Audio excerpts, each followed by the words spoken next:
ஆமென். அல்லேலூயா. உங்கள் யாவருக்கும் என்னுடைய அன்பின் வாழ்த்துக்கள். அமாவாசை இருளில் அமாவாசை வரும் பாருங்க. அந்த நாட்களில் நீங்கள் வீட்டை விட்டு வெளியில் வந்து எந்த ஒரு லைட்டும் எரியக்கூடாது. எல்லா லைட்டும் ஆஃப் ஆகிருக்கிற நேரத்தில் அமாவாசை அன்று இரவு உங்கள் வீட்டை விட்டு வெளியில் வந்து, அல்லது உங்கள் வீடு மாடி வீடாக இருந்தால் நீங்கள் மேலே ஏறி போய் மொட்டை மாடியில் நின்று ஆகாயத்தை அண்ணாந்து பாருங்கள். சைடில் எந்த ஒரு லைட்டும் எரியாதபடி இருக்கிற அந்த இருள் சூழ்ந்த நேரத்தில் ஆகாயத்தை நீங்கள் அண்ணாந்து பாருங்கள்.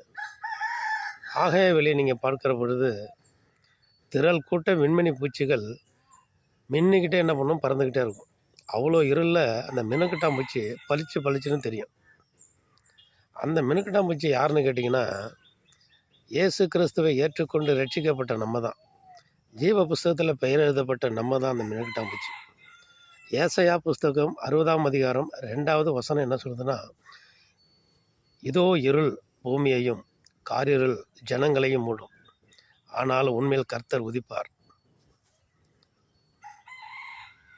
அந்த மகிமை உண்மையில் காணப்படும் அப்படின்னு அந்த வசனம் சொல்லுகிறது.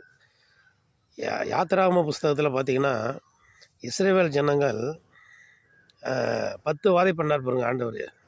யாத்திராகம புஸ்தகத்தில் படித்தீங்கன்னா, எகிப்து தேசத்தில் 10 வாதையில் ஒரு வாதை 3 நாள் காரிருள்.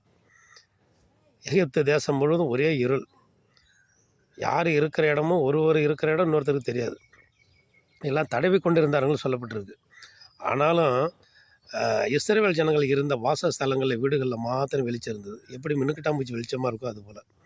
அதே போல் கடைசி நாட்களில் பூமி அழிய போகிற நாட்களில், ஆண்டவர் வரப்போகிற நாட்களுக்கு முன்பாக இருள் பூமியை மூடும், காரிருள் ஜனங்களை மூடும். இயேசுவை ஏற்றுக்கொண்ட நம்ம மின்மணி பூச்சிகள் போல் ஆண்டவருக்கு முன்பாக பிரகாசிப்போம். அவர் வருகையில் நம்ம எடுத்துக்கொள்ளப்படுவோம்.